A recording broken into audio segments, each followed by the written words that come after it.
Hello everyone, কেমন আছো তোমরা সবাই? আশা করছি সবাই ভালো আছো। তো দেখেই বুঝতে পেরে গেছো যে এটা আমার শ্রাবণ মাসের দ্বিতীয় সোমবারের ভিডিও। তো আগের সোমবারটা মানে প্রথম যে সোমবারটা ছিল সেটাতে তো আমার প্রচুর শরীর খারাপ হয়ে গেছিলো, সেজন্য আমি আর মন্দির অবধি যেতে পারিনি, মানে ঘরেই উঠতে পারিনি। তো মন্দির যাব কি, সেজন্য আর যাওয়া হয়নি মন্দিরে বাবার মাথায় জল ঢালতে। তো এবারে ঠিক করেই নিয়েছিলাম যে যেভাবেই হোক আমি যাব। এদিকে মেয়ের পরীক্ষা চলছে, মেয়ের পরীক্ষা আছে, ছেলের স্কুল আছে, সব আছে, সমস্ত কিছু সামলেই আমাকে যেতে হবে। তো সেই যেমন ভাবা তেমন কাজ, সকাল সকাল উঠেই পড়েছি। তো উঠেছিলাম ওই 5:30 নাগাদ। উঠে আগে নিজে ফ্রেশ হয়ে নিয়েছিলাম, রেডি হয়ে নিয়েছিলাম, তারপর ছেলেকে উঠিয়েছিলাম। আর সকালবেলায় বাচ্চাকে ঘুম থেকে উঠিয়ে স্কুল নিয়ে যাওয়া যে কি যুদ্ধ, সে যারা করে তারাই জানে। তো এই কাজটাতে আমাকে আমার বর অনেক হেল্প করে, যেহেতু আমি রান্নাঘরে ব্যস্ত থাকি, টিফিন বানাই। তো রেডি হয়ে গেছি, বেরিয়ে পড়লাম ছেলেকে নিয়ে স্কুলের পথে। যেহেতু দুই ভাই বোনের স্কুল আলাদা, সেই জন্য আমি নিয়ে যাই ছেলেকে আর মেয়েকে নিয়ে যাই মেয়ের বাবা।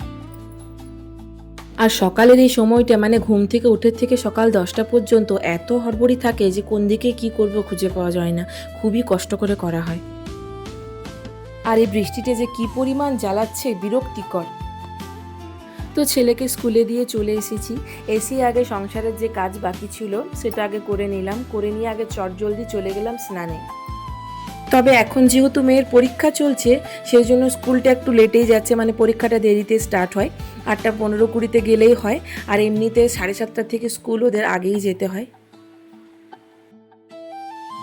তো এদিকে আমার স্নান কমপ্লিট, এদিকে মেয়েও দেখছি রেডি হয়ে গেছে, খালি চুলটা ওর বেঁধে দিলাম। তো তারপরে আমি নিজেও রেডি হয়ে নিলাম মন্দিরে যাবার জন্য। কিন্তু মন্দিরটা যেহেতু একদমই আমার বাড়ির সামনে, তাই আমার অতটাও অসুবিধে হয়নি। এদিকে আবার বর যাবে ডিউটি, তার জন্য রান্না করতে হবে, সেটাও মাথায় চিন্তা আছে যে আমাকে আবার এসে রান্না বসাতে হবে। পৌঁছে গেছি মন্দিরে। তো মন্দিরটা বেশ ফাঁকাও ছিল, ভালোভাবেই বেশ পুজো করে নিলাম। আর এই মন্দিরটা একদম আমার ঘরের কাছে। আমার আগের ভিডিওগুলো যারা দেখেছো তারা জানবে যে মন্দিরটা একদমই কাছে। তোমাদেরকে এর আগে আমি মন্দিরটাও দেখিয়েছি। বেশ অনেক রকমেরই ঠাকুর আছে এই মন্দিরে, মা কালী, শিব ঠাকুর, হনুমানজি, গণেশ ভগবান। তো মন্দিরে যাবার আগে আমি ভাতটা বসিয়ে রেখে দিয়ে গেছিলাম, এসে দেখছি মা তরকারি পাতি কেটে সব জোগাড় করে রেখেছে। তো আমিও তাড়াতাড়ি করে রান্নাটা বসিয়ে দিলাম। মাঝখানে আর কোনো ভিডিও নিতে পারিনি, কারণ খুব হড়বড়ি হয়ে গেছিলো আমার রান্নাটা করতে।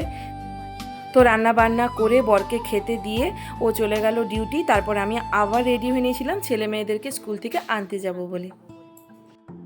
তো আগে মেয়েকে নিয়ে নিলাম, তারপরে চলে গেলাম সোজা ছেলের স্কুল ওকে নিতে। তো চলো বন্ধুরা, আজকে এই পর্যন্তই। পরে আবার তোমাদের সাথে দেখা হবে নেক্সট কোনো ভিডিওতে। ততক্ষণ পর্যন্ত সবাই খুব ভালো থেকো, সুস্থ থেকো, বাই।